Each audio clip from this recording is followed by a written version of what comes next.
we're once again diving into the deep end of Star Trek Starship lore. This time, let's look at the Centaur-class Starship, or rather, the Centaur-Type. Either way, this particular ship design was made famous by the brief cameo of the USS Centaur in Star Trek Deep Space Nine's A Time to Stand episode.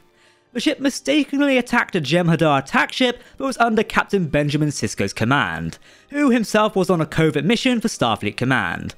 We'll cover this in more detail later on in the video. Strangely, the brand new video game, Star Trek Resurgence, has chosen the Centaur class to be the hero ship of the game. Not a Galaxy class, not a Sovereign class, nope, this game is going with a Centaur. Therefore, the USS Resolute is now the hero ship of the game, and it looks fantastic. The design is very much in line with what we're familiar with, thanks to Star Trek The Next Generation. Therefore, fans of The Next Generation and these types of ships are in for one hell of a ride. Welcome to Trek Central, I'm your host Captain Jack, and let's get into it. I'm stepping in for Lieutenant Adam today, so you're going to have to put up with me, but before we warp into this video, if you want to keep up to date on all the latest Star Trek news, lore, and more, then make sure to hit that subscribe button to never miss a video from a team here at Trek Central. You can also follow us on social media for daily updates on the Star Trek universe. But as always, please let us know your thoughts in the comment section below, because if we're talking about Star Trek, then we want to hear about it. Okay? Engage. Interestingly, the Centaur class was a Starfleet Starship design that featured only a saucer section connected to a small secondary weapons pod. This was very similar to the Walker class design, a mid-23rd century design. The ship will be produced by Utopia Planitia Fleet Yards in the Sol system on Mars, at the Advanced Starship Design Bureau Integration Facility. The Centaur class would come to a length of 210 meters. She was mainly this long due to some very long nacelles, which design-wise were at least borrowed from an Excelsior-class starship. Size-wise, the ship could accommodate 315 officers and crew. In terms of speed, the Centaur class had a maximum warp speed of warp 7. It matched the warp speed of a Jem'Hadar fighter class. Later designs, likely following the Dominion War, would allow the ship to reach the top speed of warp 9.6. The saucer section of the Centaur class was, design-wise, almost identical to the Excelsior-class saucer section, but was a little smaller. So they probably took the design of the Excelsior and just shrunk it to fit the Miranda weapons pod without it looking overly mismatched in scale. The bridge module, however, was similar to Miranda-class starships, and was probably a Miranda-class bridge module just slotted into this new ship design. Interestingly for the Centaur class, the hangar bay for shuttlecraft and other auxiliary vessels was not located at the rear of the vessel, but the front. The shuttle bay was forward-facing on the top of the saucer section. Very unusual for Starfleet starships, but hey, it's workable. Regarding weapons, the Centaur class made use of a small secondary weapons pod to house 2 torpedo launchers. The ship also carried 9 Type 9 phaser emitters. Therefore, making this kit-bashed starship a perfect choice for the Dominion War.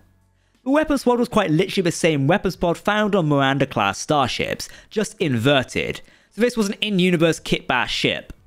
The vessel would also feature numerous sensor arrays, copper-coloured sensor pallets behind the bridge module, and a sensor dome on the bottom of the saucer section, which comprised the vessel's sensitive long-range scanning equipment.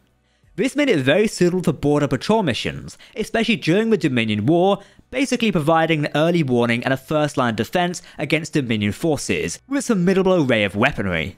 After the Dominion War, some of these ships would be refitted with more standard Starfleet-designed secondary hull, instead of the weapons pod. The secondary hull would contain a deflector dish and your usual Starfleet McGubbins. Like a few of Starfleet's quick designs, the Centaur class was designed to respond to Starfleet suffering huge losses during the opening months of the Dominion War.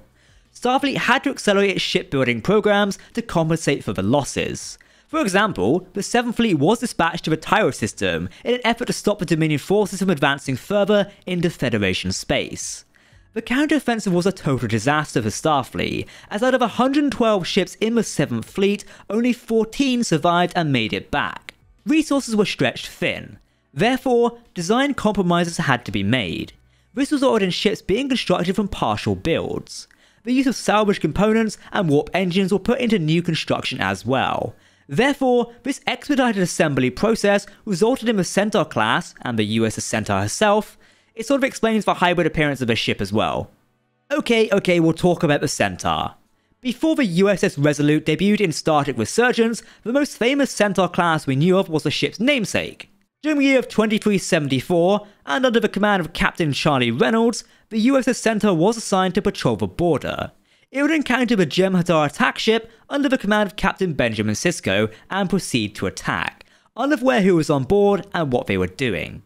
Thankfully, for Sisko and the sake of the mission, 3 Jem'Hadar ships arrived and chased off the Centaur. And thankfully for the Centaur's crew, the ship seemed to outrun them and survived the encounter, as Cardassian Eliam Garrick later referenced. During one of the many cover missions, Garrick claimed to have been taken prisoner by the Centaur and held aboard a shuttlecraft from the ship. Now the Centaur would also go on to take part in Operation Return a few weeks after these events. In 2384, the USS Centaur was still active within Starfleet. The ship was part of a Federation fleet sent to intercept the USS Protostar in 2384. Unfortunately, like most of the fleet, the ship was infected by a weapon known as the Living Construct, which took over the Starfleet ships and caused them to fire upon themselves. The Centaur seems to take some damage via friendly phaser fire. However, we do not know the current status of the ship. It is likely that it did not sustain much damage and probably could have been salvaged and later repaired. The USS Resolute, NCC 92317, was a Centaur-class starship in the mid-2370s and 2380s. The starship was built during the Dominion War and would serve in the war like many Centaur-class starships. However, after the war and by 2380, it operated as a science vessel on the edge of Federation space. In 2380, Starfleet ordered Captain Zachary Solano and the USS Resolute to the Tauranian border region, where Dr. Leah Brahms was presumably captured by the Tauranians. Dr. Leah Brahms was not actually captured by the Tauranians, but defected to work on a more volatile warp core design, something Starfleet and the Federation were slowing down for safety concerns. Dr. Brahms designed a warp core and basically integrated it into the Resolute, making it an excellent testbed for Dr. Brahms' newest design. The Tauranians would capture the Resolute and Dr. Brahms would complete her work by activating the warp core prototype. However, this would cause massive damage to the ship when activated, initiating a warp core breach. The XO of the ship at the time, Commander Sutherland, would separate the saucer section of Resolute from its secondary hull, and pilot the secondary hull into a Tauranian warship, saving his Starfleet crew at the cost of his own life. Luckily, a now high-ranking member of the Tauranian military, Jono Endar, previously seen from The Next Generation, would make sure there were no consequences of the destruction of a Tauranian warship, and a war between the Tauranians and the Federation would not come to pass. Starfleet would also classify this mission, and claim the ship was damaged and lost crew during a planned test of a new warp core design, which in some ways is the truth if you bend the lines, but when hasn't Starfleet done that? After the destruction of a secondary hull, the ship would be refit and given a brand new, more conventionally secondary hull with a more apparent deflector dish, and also be given a new XO, Commander Jaro Rydek, who will be a playable character in Star Trek Resurgence, which released early this week on May 23rd. If you want to play that game and explore more of the Resolute and play on a Centaur-class starship, we recommend, and you can read our review as seen on screen via trekcentral.net. For more information on Resolute, you'll have to catch back up with us later next month as we'll do a new video on it. Okay, let's talk behind the scenes. When we look at the behind the scenes details of a Centaur class, you might think of the USS Excelsior. We wouldn't blame you. The design source section was very similar to that of the original Excelsior class. However, the main bridge and the roll bar appear to have been taken from a Miranda class like we discussed earlier. We've already done a rather in-depth analysis on the kit bashing of Star Trek starships here on the Trek Central channel. I'm looking at you, Jaeger class. You should go and watch that if you're interested in learning more about these types of starships and want to hear Lieutenant Adam riff on some really weird ship designs. Highlighters, am I right? Ultimately, the Centaur class was kit bashed from the saucer section and warp nacelles of 2 USS Excelsior models. The torpedo roll bar and the bridge Miranda class USS Reliant were used for the ship design.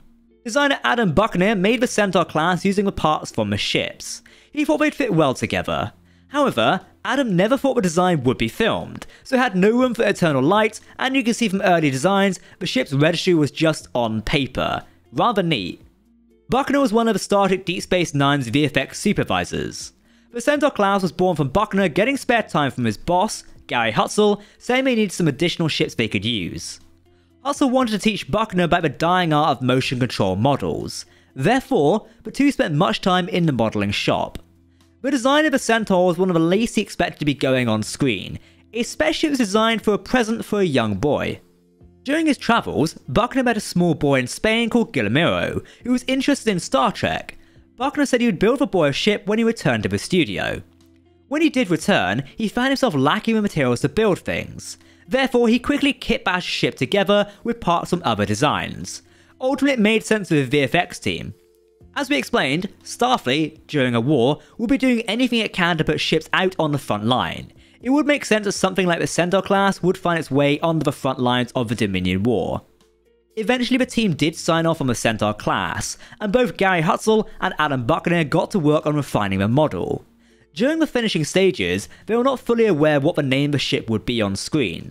While Buckner wanted to name it the Guillermo, after the boy who inspired the creation of the design, Hutzel shot the name down and instead wanted it named Buckner. Therefore, the name that's actually written on the saucer section of the ship seen in Deep Space Nine is Buckner, a reference to the designer. So thankfully the boy did get the Starship design in the end.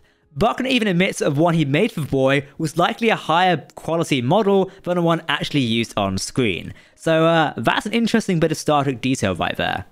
Okay, that wraps up our video on the Centaur-class design for the Star Trek Starship Explained series. What do you think of the ship design? Would you serve on one, and are you going to play Star Trek Resurgence so you can find out more about the ship? Let me know in the comment sections below, and we'll go from there. If you want to keep up to date on all the latest Star Trek news, lore, and more, then hit that subscribe button to never miss a video from the team here at Trek Central. You can also follow us on social media or join our community Discord server. For now, I've been Captain Jack, thank you for watching, and we'll see you next time. Live long and prosper, my friends. Goodbye.